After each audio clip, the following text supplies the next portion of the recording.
10 വർഷം മുൻപ് ഒരു റോഡ് പോലും BMC ടാറിംഗ് ചെയ്തിട്ടില്ലാതിരുന്ന ഇടത്ത് നിന്ന് ഇന്ന് ആറന്മുള നിയോജക മണ്ഡലത്തിന്റെ ഏതാണ്ട് എല്ലാ റോഡുകളും BMC ടാറിംഗ് ചെയ്യുന്നതിന് നമുക്ക് കഴിഞ്ഞു.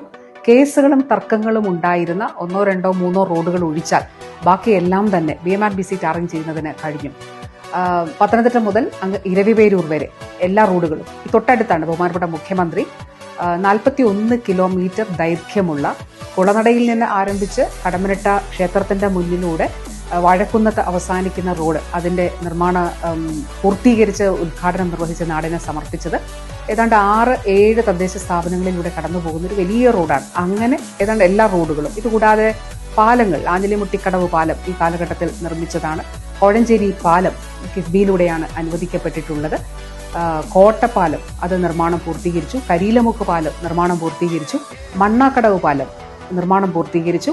വയറപ്പുഴ പാലം അത് നിർമ്മാണ പൂർത്തീകരണത്തിലേക്ക് എത്തുന്നു. അങ്ങനെ എത്രയോ വയറപ്പുഴ പാലമൊക്കെ ഒരു 100 വർഷം മുമ്പ് സരസകവി മൂലൂർ ശ്രീമൂലം പ്രജാസഭയിൽ അംഗമായിരുന്നപ്പോൾ അന്ന് ഇങ്ങനൊരു പാലം വേണം എന്നുള്ളത് ആവശ്യപ്പെട്ടിരുന്നതായിട്ട് രേഖകൾ വ്യക്തമാക്കുന്നുണ്ട്. 100 വർഷങ്ങൾക്കിപ്പുറം ആ വയറപ്പുഴയിൽ ഒരു പാലം, ഇപ്പുറത്ത് കുളനട, അപ്പുറത്ത് പന്തളം മഹാദേവ ക്ഷേത്രമാണ് അപ്പുറത്ത്. അപ്പോൾ ആ നിലയിൽ അത് യാഥാർത്ഥ്യമാക്കാനായിട്ട് കഴിഞ്ഞു.